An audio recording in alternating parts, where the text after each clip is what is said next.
Hello everyone, it's Lottie from Cancer is a Lifestyle.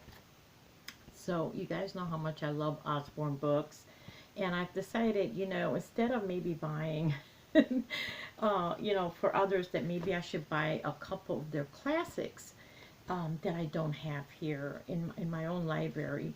Like I do have Anne of Green Gables, I have Mary Poppins and Little Women, but I don't have a lot of other classics like this one, Around the World in 80 Days.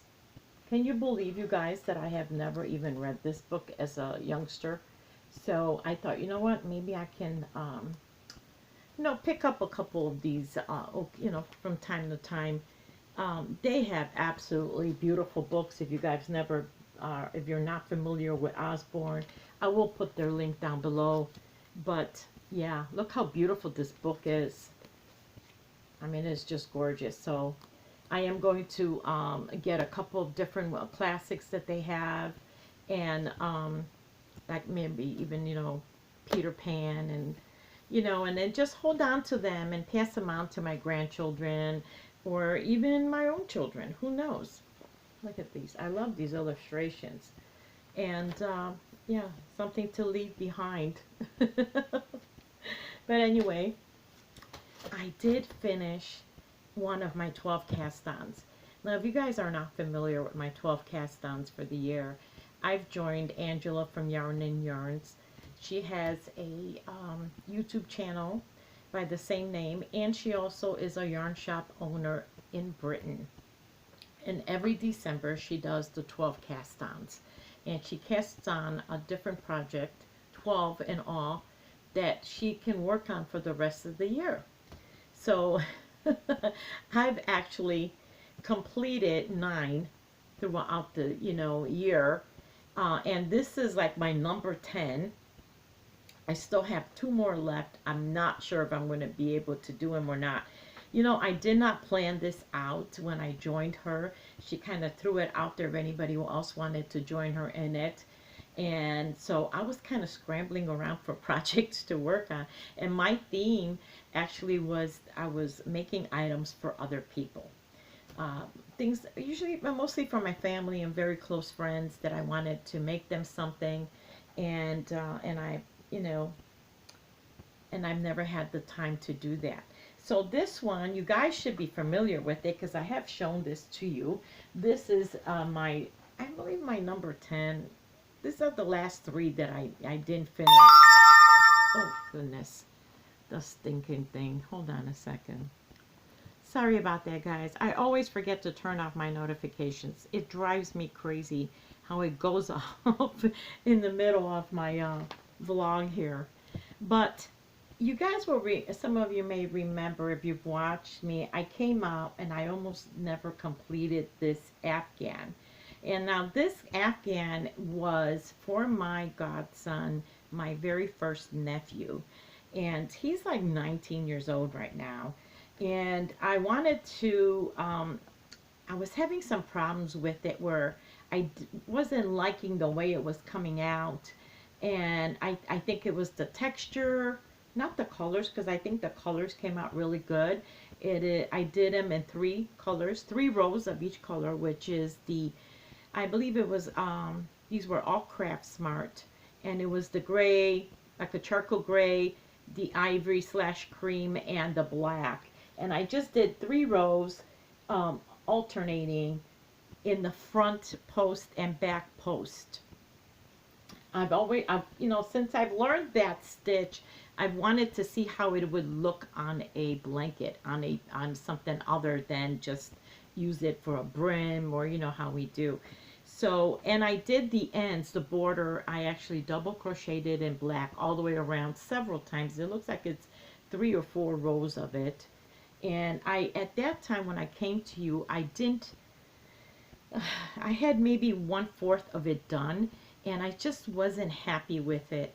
I felt that maybe it was too thick, that it wouldn't come out good because of that, because the front post and the front and back post comes out kind of thick, you guys. And I thought that it would not look good, and and I wasn't feeling it at that time. So I kind of threw it out there for all of you. Should I rip it, or should I continue, or should I just leave it for a while until I was feeling it again? And almost, I mean, I would say like 90% of you were like, no, you don't want to rip it. You did so much work on it, especially since it was alternating colors. So you know what that means. If you crochet, you spend a lot of time on that. So I did wait, and I did continue on and try to finish it because I had, like I said, 1/4 of it done. I am really loving it. I'm glad I stuck with it. Now, I did wash it already, but I did not tuck in my ends. So if you guys see anything, do not, just look the other way. But I think it came out absolutely wonderful. I am really happy with it. I feel it is very masculine. And I wanted it to be masculine. Like I said, this is for my nephew, my very first nephew, by the way. I believe he's going to be 20 in November. He is actually, you guys, the very first nephew I ever had. I don't know if I ever told you guys, but the girls kind of ruled here in our family for a very long time. And we had a lot of girls, nothing but girls. And my son ended up being the only boy for 17 and a half years before another boy came on. Believe that or not. So my son is 35. My nephew is 19. So think about that. So he was like 17 and a half. Yeah, something like that when my nephew was born, Logan, and he also became my godson. He also helped us with our move and loaded up, and with my daughter, just carried all that stuff, all that muscle with her, and I didn't have to lift a finger. So been wanting to kind of upgrade there. I haven't made him a blanket, you guys, since he was like a little boy. So I wanted to make him a blanket. And so this one is going to go out to him. I'm so glad that it is over with, you guys, because someone once mentioned I think maybe when I first showed the 12 cast on, and I did this one, someone made a comment. I don't remember who it was, but I remember them saying that the front post and the back post stitched uses a lot of yarn, like it eats up the yarn, and they are so true. This is so true.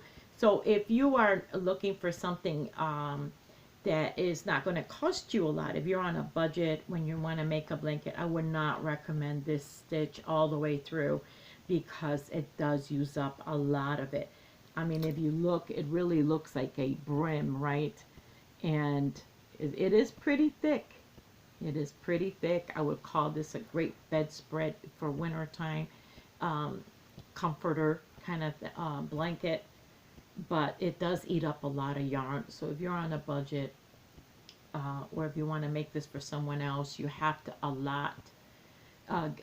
give yourself more skeins of yarn than what you normally would use for a blanket. The fact that I use almost the basic colors, because I always have a lot of white, cream white, off-white, and I always try to keep a lot of black. Gray is another color that we tend to have in stock all the time.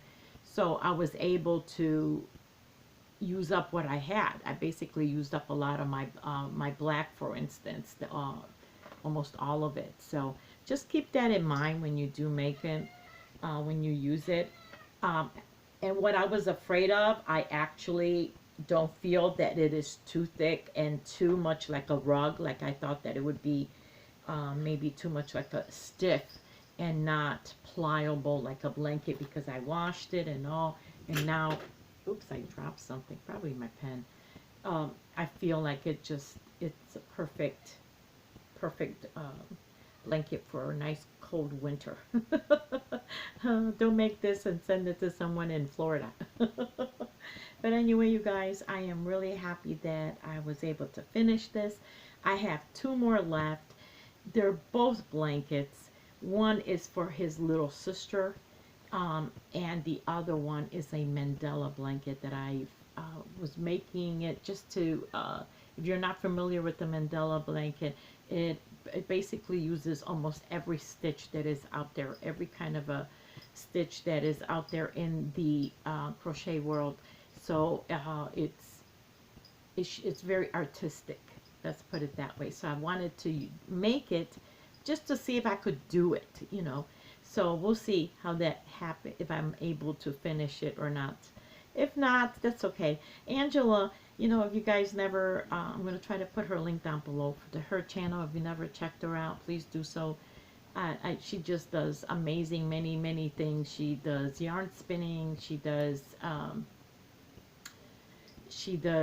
knitting, crocheting. She does many different crafts. You guys, she has a yarn shop. I mean, how awesome is that to be checking her out and all her different escapades as a yarn shop owner. And then I think she's even done a lot of homespun wool and all. You guys got to check her out. Even if there's a lot of times that she doesn't finish her uh, cast ons for the year, and it's okay, you know, it's all right. It's just a challenge, something to make our crafting even more fun than, you know, so we don't get the blahs. But anyway, you guys, I hope you guys are having a wonderful Sunday, and thank you so much for watching. Bye bye.